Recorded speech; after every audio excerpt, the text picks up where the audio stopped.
Assalamualaikum warahmatullahi wabarakatuh. Perkenalkan, nama saya Sedang Budi dari kelas M101. Saya di sini akan membahas tentang menganalisis pasar digital. Pendahuluan pasar digital. Pasar digital di Indonesia terus berkembang pesat, didorongnya oleh inovasi teknologi dan peningkatan akses internet. Pentingnya analisis pasar digital untuk menjadi krusial untuk pertumbuhan ekonomi dan kelanjutan usaha. Profil sederhana pasar digital. Memahami karakteristik pasar digital di Indonesia secara mendalam. Jumlah pengguna di Indonesia telah lebih dari 200 juta pengguna internet, menjadikan salah satu pasar digital terbesar di Asia Tenggara. Dan lagi nomor 2, e-commerce di Indonesia tumbuh pesat dengan nilai transaksi meningkat hingga 30% setiap tahunnya. Ini menunjukkan minat konsumen yang lumayan tinggi. Segmentasi pasar. Di pasar digital di Indonesia tersegmentasi berdasarkan demografi, dengan generasi muda yang menjadi berkelompok pengguna aktif yang dominan dan berpengaruh. Infrastruktur digital. Ketersediaan jaringan di internet Indonesia. Ketersediaan jaringan internet broadband dengan 4G atau 5G di Indonesia terus berkembang, mendukung pertumbuhan pasar digital semakin luas. Pemerataan akses internet di wilayah urban dan rural jadi fokus pemerintah untuk memastikan semua lapisan masyarakat mendapatkan layanan digital. Pemerintah dan sektor swasta berkolaborasi dalam perkembangan infrastruktur digital, mempercepat adopsi teknologi, dan meningkatkan kualitas layanan di seluruh negeri. Tren konsumen digital. Yang pertama ada popularitas platform. Platform digital seperti e-commerce semakin populer di Indonesia. Menarik banyak pengguna dan berbagai produk dan layanan menarik. Ada juga kebiasaan belanja, yaitu konsumen digital cenderung melakukan belanja online secara rutin, memanfaatkan diskon dan promo untuk mendapatkan penawaran terbaik. Ada juga faktor keputusan. Keputusan konsumen dipengaruhi oleh ulasan pengguna, harga, dan kemudahan dalam proses pembelian serta pengiriman barang. Ada juga preferensi pembayaran. Metode pembayaran online semakin beragam, termasuk dompet digital, kartu kredit, dan transfer bank dalam transaksi e-commerce. Kompetitor dalam pelaku. Analisis pemain utama di pasar digital Indonesia. Yang pertama ada e-commerce besar. Perusahaan e-commerce besar mendominasi pasar digital Indonesia, menawarkan berbagai macam produk dan layanan dan kepada jutaan konsumen secara online. Yang kedua ada startup pendatang baru. Startup baru muncul dengan inovasi menarik, menantang pemain lama dan menawarkan solusi digital yang lebih efisien untuk konsumen. Yang ketiga ada strategi bisnis. Berbagai strategi bisnis diterapkan untuk meningkatkan pangsa pasar, termasuk kolaborasi, pemasaran digital, dan penggunaan teknologi yang canggih. Regulasi dan kebijakan. Undang-Undang e-commerce di Indonesia mengatur transaksi digital, sedangkan program pemerintah mendukung digitalisasi UMKM untuk meningkatkan daya saing di pasar global. Peluang pasar digital. Yang pertama ada pertumbuhan pengguna. Indonesia mengalami pertumbuhan signifikan dalam jumlah pengguna internet, mencapai lebih dari 200 juta. Hal ini menciptakan peluang besar bagi bisnis digital untuk menjangkau konsumen baru. Yang kedua, adopsi teknologi. Adopsi teknologi seperti AI, NLOT semakin meningkat. Hal ini memungkinkan pelaku pasar untuk mengoptimalkan layanan dan meningkatkan pengalaman pengguna di sektor industri. Tantangan dan hambatan. Ada 4 tantangan dan hambatan ini tersebut ya ada lain. Pertama adalah kesenjangan digital. Kesenjangan digital antar wilayah menjadi kesenjangan digital antar wilayah jadi masalah serius, menghambat aksesibilitas layanan digital bagi masyarakat tidak terpencil. Yang kedua, ada persaingan ketat. Persaingan di pasar digital semakin ketat, dengan banyaknya pemain baru yang terus muncul, memaksa pelaku usaha untuk berinovasi. Yang ketiga, masalah keamanan data. Keamanan data merupakan tantangan besar, mengingat meningkatnya ancaman siber yang dapat merugikan konsumen dan perusahaan. Yang keempat, perubahan regulasi.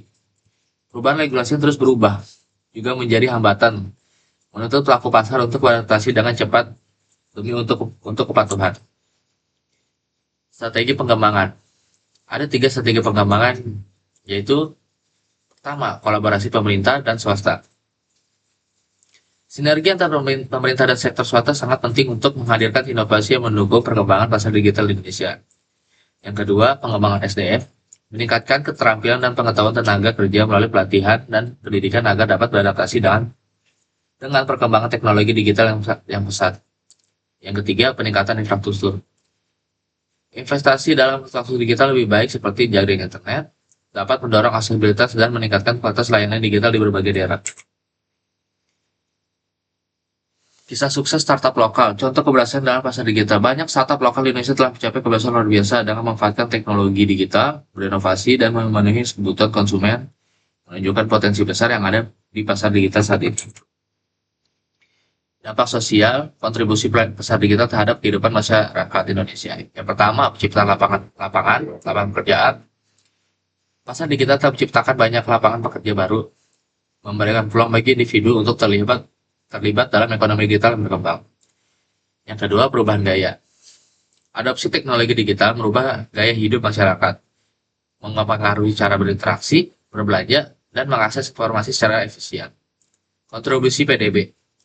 Pasar digital berkontribusi signifikan terhadap PDB nasional, yang memperkuat pertumbuhan ekonomi dan mendukung inovasi dari berbagai sektor industri. Perkembangan teknologi. Teknologi utama yang mendukung pasar digital saat ini adalah pertama ada cloud computing. Cloud computing memungkinkan akses data aplikasi secara fleksibel, mempercepat inovasi dan efisiensi operasional berbagai sektor industri. Yang kedua ada teknologi pembayaran.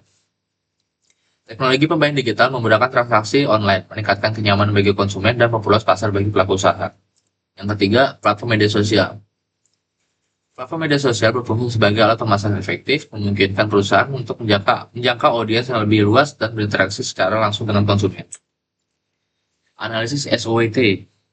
Kekuatannya adalah infrastruktur digital yang berkembang mendukung aksesibilitas dan adopsi teknologi dalam pasar digital Indonesia. Yang kedua, untuk peluang, teknologi baru seperti AI dan IoT memberikan kesempatan bagi inovasi dan perkembangan produk yang lebih siap. Yang ketiga itu kelemahan, masih terdapat kesenjangan akses internet di beberapa daerah. Itu memperhambat pertumbuhan pasar digital secara merata. Yang ketiga, ancaman. Persaingan global yang ketat dan isu keamanan data menjadi tantangan terus bagi pelaku usaha digital di Indonesia. Kesimpulan, untuk mengoptimalkan potensi pasar digital di Indonesia disarankan untuk pertama, penguatan infrastruktur digital yang dilakukan secara menyeluruh, termasuk peningkatan jaringan, internet, dan akses broadband. Yang kedua, perkembangan SDM melalui program pelatihan dan literasi digital untuk masyarakat dan pelaku bisnis. Yang ketiga adalah kolaborasi antara pemerintah dan sektor swasta yang diperkuat untuk mendukung inovasi dan investasi langkah baru. Langkah-langkah ini sekiranya perlu diambil untuk memastikan pertumbuhan pasar digital dapat berkelanjutan dan inklusif, serta mendukung pertumbuhan dan perkembangan ekonomi nasional secara keseluruhan.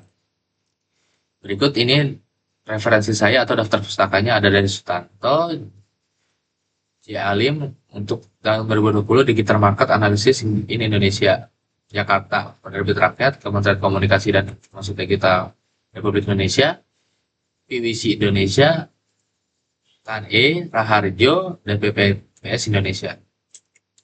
Dan saya juga mengambil dari buku Digital Marketing oleh Ray Desis, Jurnal Analisis E-commerce di Indonesia oleh Andi Susanto, laporan tahunan pengguna internet oleh Indonesia oleh APJI, artikel tentang regulasi digital oleh Indonesia oleh tim penelitian, studi kasus pengembang startup oleh Bina Insani, laporan pertumbuhan e-commerce oleh Hootsuite, dan buku teknologi pembayaran oleh John Smith. Referensi di atas memberikan wawasan mendalam mengenai pasar digital Indonesia. Sumber-sumbernya mencukup buku, jurnal artikel, dan laporan yang relevan dan untuk analisis perkembangan sektor digital. Dalam penelitian ini penting untuk mencatat bahwa data terkini dan analisis mendalam akan sangat berguna untuk memahami dinamika tantangan pasar digital. Sekian dari saya, jika ada salah kata mohon dimaafkan. Wabillahi taufiq wal hidayah. Wassalamualaikum warahmatullahi wabarakatuh.